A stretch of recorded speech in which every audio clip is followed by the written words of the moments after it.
नमस्ते। एक किस्सा सुनाना चाहता हूँ, पुराना है, आपने शायद सुना होगा, लेकिन ये सब लोगों तक पहुँचे इसलिए मैं प्रयास कर रहा हूँ छोटा सा।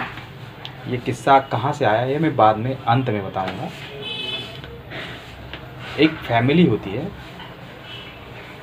वो सब एक साथ रहते थे। जैसे पहले के ज़माने में राजघराने होते थे, सेम उसी टाइप सब एक साथ रहते थे। बड़े चाचा के लड़के रहते थे, छोटे चाचा के लड़के, और सब लोगों के लड़के एक ही साथ में एक ही घर में रहते थे। 5 सगे भाई होते थे।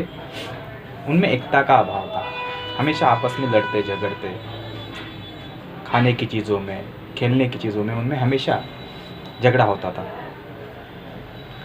तो बड़े बुजुर्ग उस घर के, उनके दादाजी देखते हैं कि इनमें एकता नहीं है और इसका फ़ायदा अड़ोस पड़ोस के बच्चे लेते थे। कोई भी उनको आके मार के चला जाता था।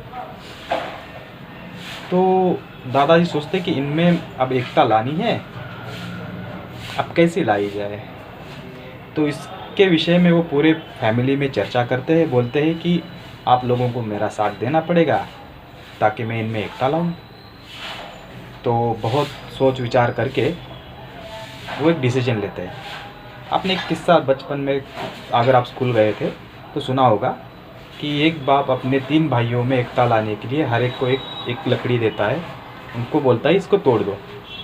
अभी आपने सुना होगा कि फिर वो तोड़ नहीं पाते, फिर उनको 3-3 लकड़ियाँ देते, तो जब उनको एक लकड़ी दी जाती है तो वो तोड़ देते हैं, लेकिन जब उनको 3-3 लकड़ियाँ दी जाती है तो वो तोड़ नहीं पाते। तो उनको बताया, तो उसी में हमको बोध मिलता है कि जब एकता रहती है तब आपको कोई तोड़ नहीं सकता। लेकिन ये दादाजी कुछ अलग करते हैं।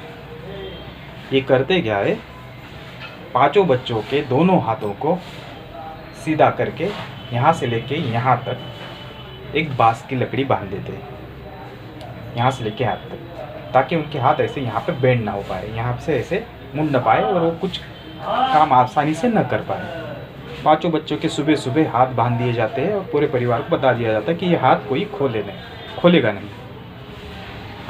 फिर उस दिन दादाजी घर में बोलते हैं कि इन 5 बच्चों को जो भी सबसे पसंदीदा खाना है उसे बनाया जाए। तो घर में वैसे पकवान बनते हैं, सुबह का समय रहता है, 5 बच्चों को परोस दिया जाता है। अब खाने के समय बच्चों के हाथ मुड़ते नहीं, बांस बनी रहती है तो खा नहीं पाते, बहुत चिल्लाहट हो जाती है, परेशान हो जाते हैं बच्चे, रोने लगते हैं। तो सुबह का समय ऐसे निकल जाता है, सब घर में चर्चा होती है कि यार एक बहुत गलत हो रहा है, ऐसा नहीं करना चाहिए, बच्चे भूखे रह रहे हैं, चलो उनके हाथ खोल दिए जाए। तो दादाजी बोलते नहीं, कोई नहीं खोलेगा। फिर शाम का समय होता है, फिर खाने का समय होता है, फिर से एकदम स्वादिष्ट पकवान बच्चों को जो पसंद रहता है वही सब परोस दिया जाता है। अब बच्चे बैठते हैं खाने को, फिर से हाथ सीधे खा नहीं पाते, परेशान हो जाते हैं। तो उनमें से एक उनका सबसे बड़ा बच्चा जो थोड़ा समझदार रहता है, वो क्या करता है, खाने का निवाला उठाता है और बगल में अपने छोटे भाई को खिला देता है, क्योंकि वो खुद नहीं खा पाता तो बगल वाले को खिला देता है। तो फिर 5 बच्चे समझ जाते हैं यार ये ऐसे नहीं, हम ऐसे खा सकते हैं।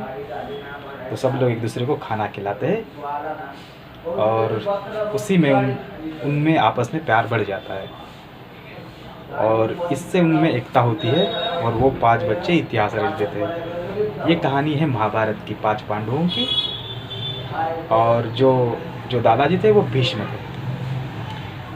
सो कहने का बस यही उपदेश है कि एकता होनी चाहिए, चाहे घर में हो, चाहे गांव में हो, चाहे देश में हो। नमस्ते।